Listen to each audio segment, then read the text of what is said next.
The look on Uncle Richard's face was worth every sleepless night, every mocking comment, every moment of doubt I'd endured over the past 5 years. But let me start from the beginning. My name is James Sullivan, and I never took the traditional path. While my cousins went to prestigious universities, I worked full-time at our family's pharmaceutical manufacturing company, Sullivan Pharmaceuticals, taking online classes at night. Not because I couldn't get into a real college. I had been accepted to several, but because I saw something they didn't. The future of pharmaceutical manufacturing wasn't in the old methods my uncle clung to. It was in automation, in artificial intelligence, in systems that could adapt and learn. But to build that future, I needed to understand both the science and the practical reality of our industry. Another late night with your digital diploma mill. Uncle Richard would smirk whenever he caught me studying in my small office at the plant. He'd inherited control of the company when my father, his younger brother, died unexpectedly 6 years ago. My 10% ownership stake, left to me by Dad, was treated as a mere courtesy. The future is changing, Uncle Richard, I'd reply, not looking up from my advanced robotics textbook. We need to change with it. He'd laugh, that condescending chuckle that echoed to the boardroom whenever I tried to suggest improvements. The pharmaceutical industry is about tradition, James, about proven methods. Leap the sci-fi dreams to Silicon Valley. But while he was dismissing my ideas, I was watching our competitors. Watching them struggle with the same problems we faced: contamination issues, production delays, quality control failures. Problems I knew could be solved with the right technology. My online degree wasn't just in engineering, it was a specialized program in pharmaceutical manufacturing automation. While my cousins were partying at their Ivy League schools, I was spending every free moment in our manufacturing plant, learning every process, every failure point, every opportunity for improvement. And I was building something that would change everything. You're wasting your time, my cousin Michael, Uncle Richard's oldest son, told me one day. He just graduated from Harvard Business School and had been fast-tracked to VP of Operations. Dad's never going to let some kid with an internet degree make major changes to his company. His company. That's how they all thought of it. They'd forgotten that my father had been the one to modernize Sullivan Pharmaceuticals in the first place, taking it from a small local operation to a regional powerhouse. They'd forgotten that his stake, my stake now, had been earned through innovation, not inheritance. But I hadn't forgotten, and I hadn't been wasting my time. For 3 years, I worked on my project in secret. During day shifts, I was just another mid-level employee, running quality control tests and maintaining equipment. But at night, in a small lab I'd set up in my apartment, I was building the future. I called it the Adaptive Manufacturing Intelligence System, ANIS, for short. It was more than just an automation system. It was an AI-driven platform that could monitor, adjust, and optimize pharmaceutical manufacturing processes in real time. It could predict equipment failures before they happened, adjust formulations for maximum efficiency, and ensure quality control standards that far exceeded FDA requirements. The patent application was filed under my name personally, not the company's. Uncle Richard's dismissal of my hobby meant he never asked me to sign an intellectual property agreement for my after-hours work. His arrogance would prove to be his biggest mistake. I finished my degree the same week I received notice that my patent had been approved. The timing couldn't have been better. Sullivan Pharmaceuticals was in trouble. Our largest competitor had just launched a new automated manufacturing system that cut their production costs by 30%. Our stock was falling. Shareholders were getting nervous. Uncle Richard called an emergency shareholders meeting. I sat quietly in the back, watching him try to calm the nervous investors with promises of cost-cutting measures and efficiency improvements. We're implementing new standard operating procedures, he assured them, shooting a warning glance at Michael, who was squirming in his seat. What the shareholders didn't know was that 3 batches had failed quality control that week alone. At this rate, we'd lose our FDA certification within months. Perhaps, I spoke up, my voice carrying across the suddenly silent room. We should discuss alternative solutions. Uncle Richard's face darkened. This isn't the time for your theories, James.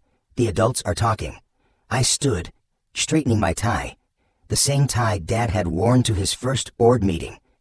Actually, Uncle Richard, this is exactly the time. Especially given the failed batches you're trying to hide from the shareholders. The room erupted in concerned murmurs. Michael half rose from his seat, but Uncle Richard waved him down. Your online degree is worthless, he announced, trying to regain control of the room. Step aside, and let real businessmen handle this.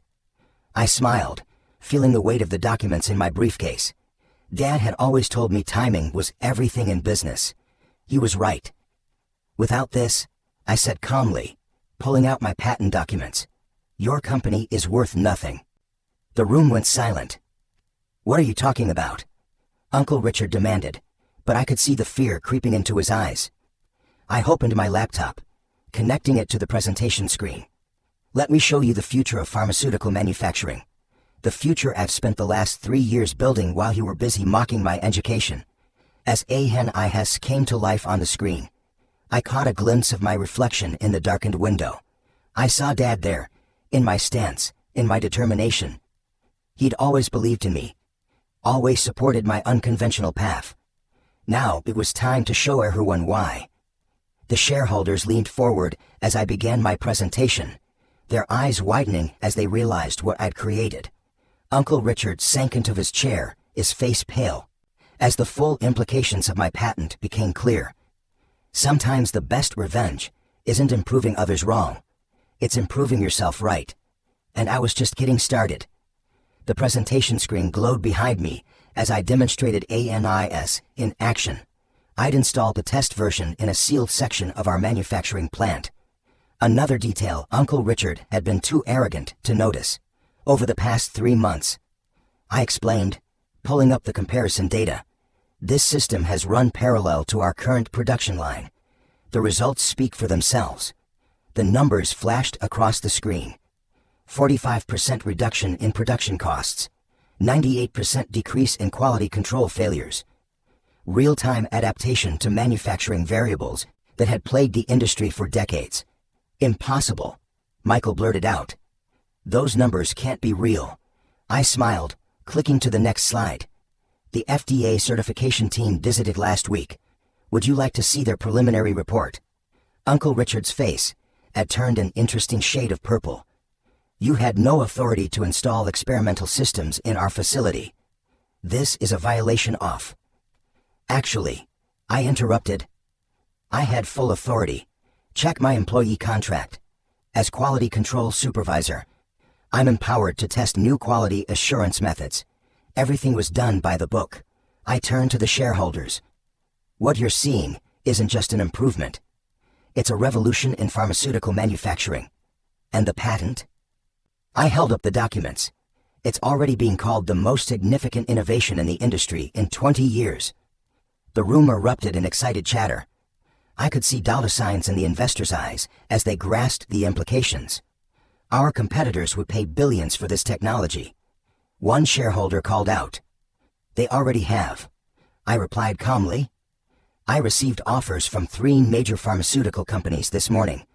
They're quite interested in the fact that Sullivan Pharmaceuticals doesn't own the patent rights. Uncle Richard stood up so quickly his chair toppled backward. This is outrageous. You developed this while working for us. The company owns nothing. I cut in. I developed this on my own time, with my own resources. The patent is registered to me personally.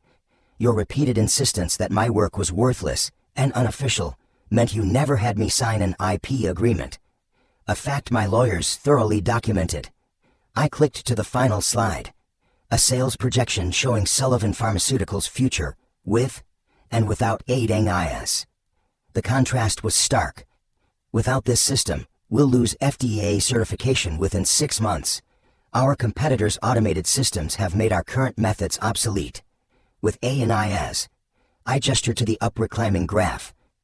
We become the industry leader in pharmaceutical manufacturing technology. The boardroom doors opened, and 3 people walked in. Uncle Richard's face went from purple to ash white as he recognized them. Allow me to introduce David Chin from Merck, Sarah Williams from Pfizer, and Thomas Rodriguez from Johnson & Johnson. I said pleasantly. They've each expressed strong interest in acquiring my patent. I invited them to today's meeting to observe the technology in action. Michael jumped up. This is a closed shareholders meeting. You can't. Actually, I held up a document. As a shareholder, I can invite relevant parties to observe non-confidential technological demonstrations. It's in the company bylaws. The ones Dad wrote. The 3 pharmaceutical representatives took seats at the back of the room, their interested gazes fixed on the presentation screen. So, I continued, we have a choice to make. Sullivan Pharmaceuticals can license my technology, maintaining family ownership, but paying standard market rates for the patent rights. Or, I glanced at the industry representatives. I can accept one of the several very generous offers I've received. Uncle Richard slammed his fist on the table. This is blackmail. No, I corrected him. This is business. The kind of business you claimed I couldn't understand with my worthless online degree.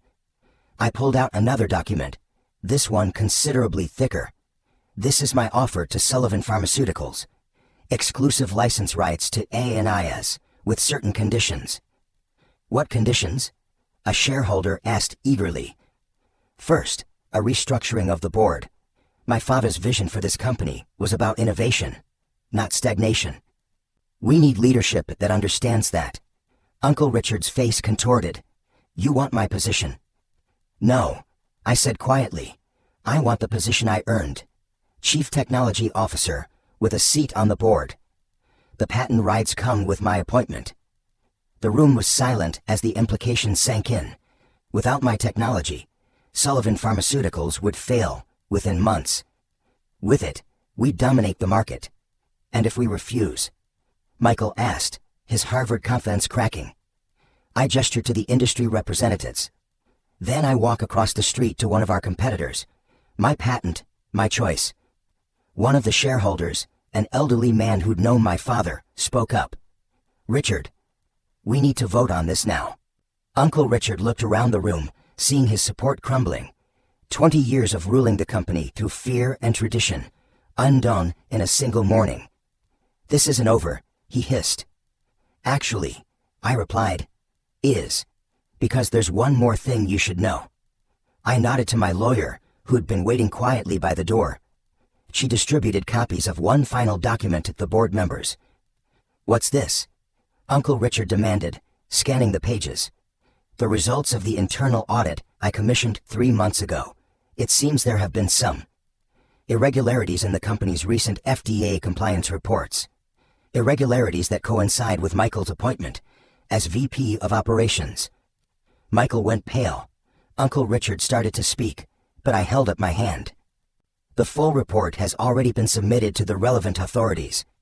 So you have a choice, Uncle Richard. Accept my offer, or explain to the FDA why our compliance reports don't match our actual production records. The room exploded into chaos. Board members huddled in corners. Whispered conversations filled the air, and through it all, I stood calmly at the podium, watching my uncle's empire crumble. Dad had taught me that success in business wasn't about prestigious degrees or family connections. It was about vision, integrity, and the courage to stand up for what you built. As the board called for an immediate vote on my proposal, I caught my reflection again in the window. This time, I didn't just see Dad's determination in my stance. I saw his smile. 6 months can change everything. I stood in my new office, my father's old office, looking out over the manufacturing floor. Below, ANIS hummed quietly, its adaptive systems orchestrating a perfect dance of automation and precision. Our production efficiency had increased by 250% since full implementation, and our stock price had tripled. The door opened, and Maria Rodriguez, our new VP of Operations, entered with the latest performance reports. The FDA inspectors just left, she announced, grinning. They're calling us the new gold standard in pharmaceutical manufacturing. They want to use our facility as a model for updated industry regulations. I nodded, remembering Uncle Richard's dire predictions about how my experimental system would destroy the company's reputation. He'd been wrong about that, just as he'd been wrong about so many things. The aftermath of that shareholders' meeting had been swift and decisive. The board had voted unanimously to accept my proposal, though not just because of the patent. The FDA compliance irregularities had been worse than even I'd suspected. Michael had been cooking the books for months, hiding quality control failures to protect his position. When the full investigation concluded, he'd faced criminal charges. Uncle Richard had been forced to resign to avoid being implicated in the cover-up. "Have you seen today's Wall Street Journal?" Maria asked, handing me the paper. The headline read, "Sullivan Pharmaceuticals leads industry revolution. Stock soars on innovative AI manufacturing system." Below was a smaller headline. "Former CEO Richard Sullivan faces SEC investigation in separate venture." I set the paper aside. Uncle Richard's downfall wasn't my concern anymore. I had bigger things to focus on. Like the research center I'd established in my father's name, offering scholarships to online students developing innovative pharmaceutical technologies. Or the mentorship program helping employees earn degrees while working, just as I had. My phone buzzed. A message from Dr. Sarah Chin at MIT. Her team wanted to collaborate on expanding ANIS's capabilities into biotechnology manufacturing. 5 years ago, someone with my worthless online degree wouldn't have gotten a response from MIT. Now they were calling me. A knock at the door interrupted my thoughts. To my surprise, it was Aunt Helen, Uncle Richard's wife.